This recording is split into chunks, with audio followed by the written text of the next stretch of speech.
base of it. Listen to this. This is the guitar. Drop the D string, the E string down to a C sharp because I'm down a half step.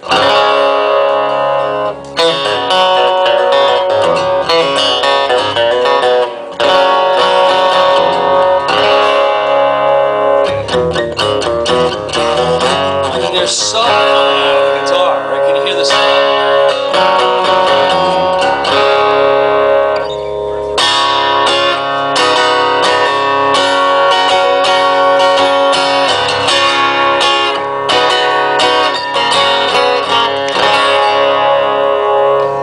Sounds like a whole band.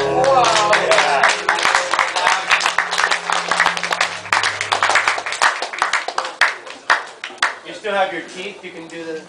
I never play with my teeth. I don't know. I do pick with my little baby fingernails. Oh, there you go. That's Coca-Cola? That's Coca-Cola. That was without any compression, without any reverb. Obviously, That was nothing. That was just straight in.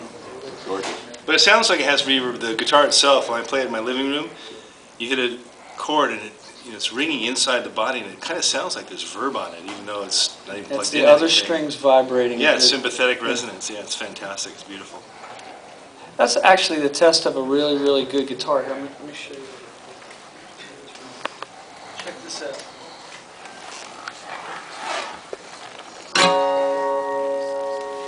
The arm wall. Wow. Unless the top was going nuts, that wouldn't happen, right? That's pretty good.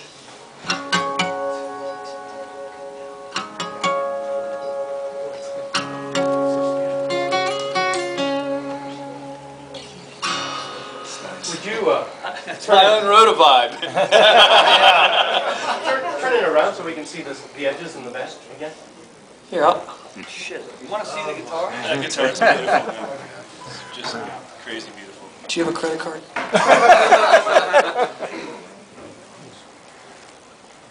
I saw you put your finger in here and you were, this is bind. the bind. Oh, yeah. That's what I wanted to see. There's Those a are so knob. cool. Now, where are the batteries? You said there were 2 batteries? Or? If you look on the neck plate, there's 2 batteries in the neck plate. I mean, you don't really want me to route a square hole in the side of the thing and put a plastic case in there. I applaud that you did it this way. It's very cool. That's some crazy Coca-Cola. Yeah, Coca-Cola is so full of oil, it's very, very hard to glue to and very hard to finish to, but we figured out a way to get the oil out. And it's beautiful stuff. Zircote, right? Zircote, I don't know much about yet. When I was at your factory a couple weeks ago, you said you were at like 222 acoustic guitars or something like that. Yeah. What are you at now?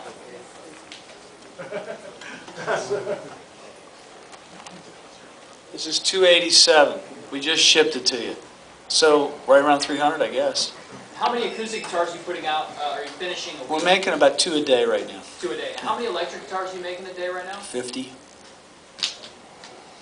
You know, it's interesting.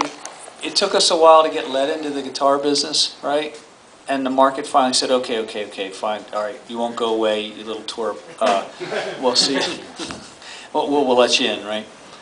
And literally people like Sterling Ball and other people sat down and talked to us in the Hilton in the bar at night. Yeah, okay, you're in the club. I actually had Grover Jackson sit me down when we first went to the trade show and say, okay, let's compete. I mean, literally. I mean, it was being led into the business. It's the same thing with the acoustic guitar business, you know. In order for us to get a presence in that acoustic room, first thing has happened is a real acceptance of this, what I consider a really loud, wonderfully harmonic guitar, right? And when that happens, things will come in their stride. Same thing with the amplifiers, right? So we're in the process of getting permission from the market and getting permission from you guys to be in the acoustic guitar business. But we had an article written about these guitars in Acoustic Guitar Magazine, and they said they're louder than other guitars. So we started to check how much louder they were. They said on average with our dB meter, they're 5 dB louder than all the other acoustic guitars in our building, and that's a lot. And they wouldn't print it. They wouldn't. No, because we don't advertise as much as other people right now. Wow.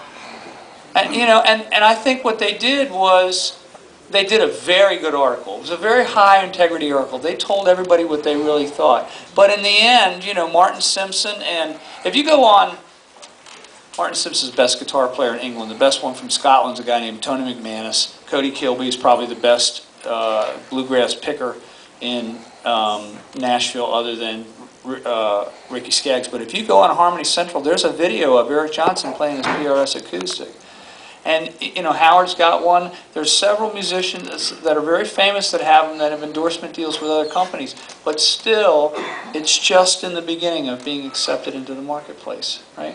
And those shootouts that we did today, we're not just doing them with guitars that are hanging in the stores. We're doing them with vintage guitars. And I think it's really important that people know where we stand against history. Really, really important. So maybe you guys will help us get some more acceptance into the market. That would be really good. But that was really the goals today, right? To try to provoke some thought, to provoke some debate, to not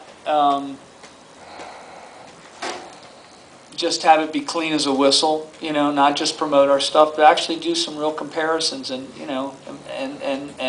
and talk about the big white elephant everybody talking about anyway. Believe me, when Ralph buys a guitar, he goes compares it to all the other guitars he has. Plugs it into all his amplifiers and knows exactly where it stands against everything else, and doesn't call all the manufacturers and tell them how the results of the test were. Right? Sure. So, I call you. yeah, I know. No, today, Paul, you sucked. Okay, so it's okay. Does anybody have any other questions? Yeah, one last one. Yeah. Can you tell us about the differences between your SE versions? I mean, apart from the obvious that they're made in a different country, but the major differences between guitar quality and pickup quality and things like that. Have you picked up an SE and a regular I own an PRS? SE. All right, so why don't you tell everybody? To be honest, You and I have never met, right? This is not a planted question, right? Negative. I've played an SE, and I own the Tremonti SE, and I picked up the real practically $3,000 Yeah. Mark Tremonti PRS, and I noticed some small differences, but that was just in the way the structure of the guitar was a little bit. It felt a little bit heavier, and it felt a little bit cleaner. But again, I can't. I would look at that and say, this is my Guitar Hero's guitar. Of course, I'm going to think it sounds great. Yeah. What would you say from something? Well, like we that? went and trained them how to make guitars. We didn't just order guitars from these people. We went and trained them. And the average years that people have been working in that factory that we hired is 15 years. We made them put their name on the back of the headstock, which we were told was a big mistake. And I'll even say, we were told it was a big mistake by Guitar Center. And the reason they thought it was a mistake was because they didn't want us to proudly announce that this thing was made in a Korean factory. But we said, if we want them to be proud of what they made,